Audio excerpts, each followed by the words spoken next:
ሰላም ተማሪዎች እንዴት ናችሁ?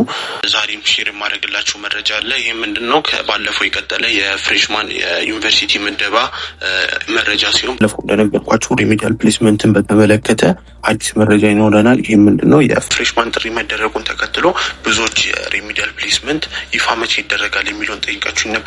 ተጨማሪም ደግሞ የቴክኒክና ሙያ መቁረጫ ነጥብ ይፋ ሆኗል ማለት ነው። ስለዚህ በዛሬው የመረጃ ሰዓታችን ይህንን የምንመለከት ይሆናል ማለት ነው። ስለዚህ ለቻናላችን አዲስ ከሆናችሁ እንደዚህ አይነት ፈጣን የሆኑ መረጃዎችን እና ታማኝ የሆኑ መረጃዎችን የምታገኙበት ቻናል ነው። ስለዚህ ለቻናሉን ሰብስክራይብ እንድታደርጉ እና ቪዲዮንም ደግሞ ላይክ እና ሼር እንድታደርጉ።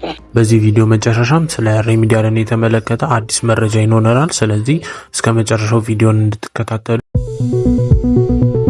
በመጀመሪያው የመረጃ ሰዓታችን ሰሞኑን ባለፈው ጀምሮ የዩኒቨርሲቲን የፍሬሽማን የዩኒቨርሲቲን ጥሪ በተመለከተ ብዙ መረጃዎች እንደወጡ ነግሬያችሁ ነበረ እና አብዛኞቹ ዩኒቨርሲቲዎች እየጠሩ ነበረ።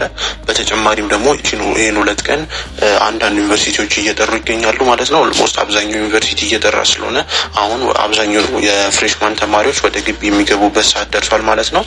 ከነዚህ ውስጥም ሰሞኑን የጠሩ እንደ አርሲ ዩኒቨርሲቲ ሲሆን እንደ ጎንደር፣ እንደ ወሎ ዩኒቨርሲቲ፣ እንደ ጋምቤላ፣ ወላይታ ሶዶ፣ እንደ ደምቢ ዶሎ፣ እንደ አምቦ፣ እንደ ወልቂጤ፣ እንደ ወራቤ፣ እንደ አክሱም፣ እንደ ጅማ አይነት ዩኒቨርሲቲዎች ጥሪ እያደረጉ ይገኛሉ። በተጨማሪም እንደ ዋቻሞ፣ እንደ ቡሌ ሆራ እና እንደ ቦረና አይነት ዩኒቨርሲቲ፣ አዲግራት ዩኒቨርሲቲዎች ጥሪ እያደረጉ ይገኛሉ ማለት ነው። ስለዚህ ጥሪ የተደረገባቸውን ቀናቶች እና ምን አይነት ነገሮች እንደሚያስፈልጉ ቴሌግራም ቻናል ላይ ለቀቅላችኋለሁ ማለት ነው። ስለዚህ የመጀመሪያው ኮሜንት ሴክሽን ላይ ወይም ደግሞ ዲስክሪፕሽን ላይ ያስቀምጥላችኋለሁ። ስለዚህ ቻናላችንን ተቀላቀሉ። ብዙ መረጃዎችን የምታገኙበት ስለሆነ የቻናላችንን መቀላቀል እንዳትረሱ።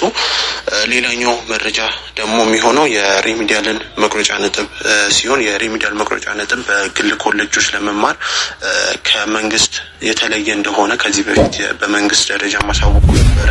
ነገር ግን አሁን ላይ በወጣው መረጃ መሰረት የሪሚዲያል ትምህርትን በ2018 የማካካሻ የአቅም ማሻሻያ ትምህርት መማር ለሚፈልጉ በግል ኮሌጆች ነጥቡ በመቁረጫ ነጥቡ እንደ ዩኒቨርሲቲው ማለትም እንደ መንግስት ስኮላርሺፕ ተመሳሳይ ይሆናል ማለት ነው። ይሄ ምንድነው? 204 ለሴቶችና 216 ደግሞ ለወንዶች መቁረጫ ነጥብ ይሆናል ማለት ነው። በሪሚዲያል ፕሮግራም በግል ኮሌጆች ላይ መማር ለሚፈልጉ ተማሪዎች የመቁረጫ ነጥብ የተለየ ነገር የለውም ተብሏል ማለት ነው። ስለዚህ በ2018 የሪሚዲያል ፕሮግራማችሁን በግል ኮሌጅ መማር ለፈለጋችሁ እና መቁረጫ ነጥብ ግን ይፋ ተደርጎ ነበረ። ስለዚህ አሁን ላይ እሱ ተሰርዞ በመንግስት ደረጃ ስኮላርሺፕ ተሰጥቷቸው በሚማሩት ትምህርት ተማሪዎች ደረጃ የሚሰጥ ነው መቁረጫ ነጥብ ተብሎ ይፋ ሆኗል ማለት ነው። ስለዚህ ይህን ይመስላል ይሄኛው መረጃ። በቀጣይ ደግሞ የቴክኒክና ሙያ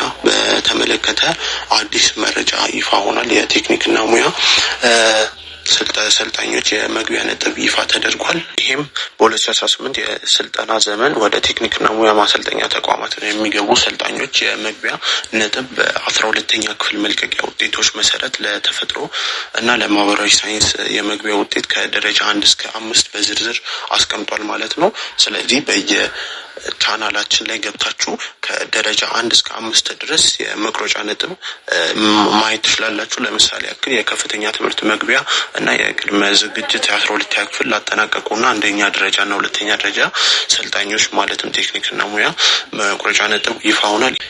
ይሄም ምንድነው? ለወንዶች አርብቶ አደር አካባቢዎችን ሳይጨምር በ134 እና ከዛ በታች ሆኗል ማለት ነው። ለአንደኛ እና ሁለተኛ ደረጃ መቁረጫ ነጥብ ለወንዶች አርብቶ አደር አካባቢዎች ጋራ ደግሞ 130 እና ከዛ በታች ሆኗል ማለት ነው።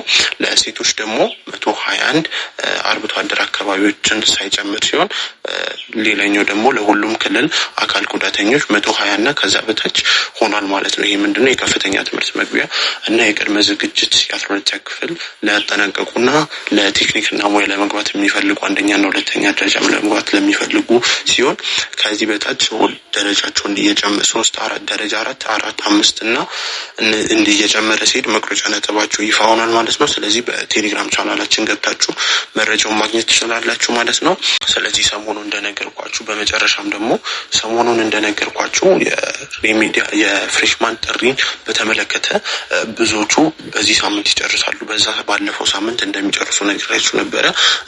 እንደዛውም ሰሞኑን እየጠሩ ስለሆነ አብዛኞቹ ዩኒቨርሲቲ በዚህ ላይ ጥሪያቸውን አድርጎ እየጨረሱ ስለሆነ በቀጣይ ሳምንት ባለፈው እንደነገርኳችሁ በእርግጠኝነት በዚህ ቀጣይ ሐሙስ፣ አርብ ቀናት ድረስ የሪሚዲያል ፕሌስመንት ይፋ ይሆናል ማለት ነው። የእናንተ እስከ ጥቅምት 12 ድረስ ማስተካከያ ካረጋችሁ በኋላ እስከ ቀጣይ ሳምንት መጨረሻዎች ድረስ ወይም ደግሞ በዚህ ሳምንት መጨረሻዎች ቀናት ድረስ ይፋ እንደሚደረግ ይጠበቃል ማለት ነው። ስለዚህ የዛሬው መረጃ ሰዓታችን ይህን ይመስል ነበረ። በቀጣይ መረጃ እስክንገናኝ ድረስ ቻናሉ ቤተሰብ እንድትሆኑ በተጨማሪም ደግሞ ቪዲዮ ላይክ በማድረግ ቪዲዮንም ደግሞ ለሪሚዲያል ተማሪዎች ሼር በማድረግ ቤተሰብ እንድትሆኑ መልካም ጊዜ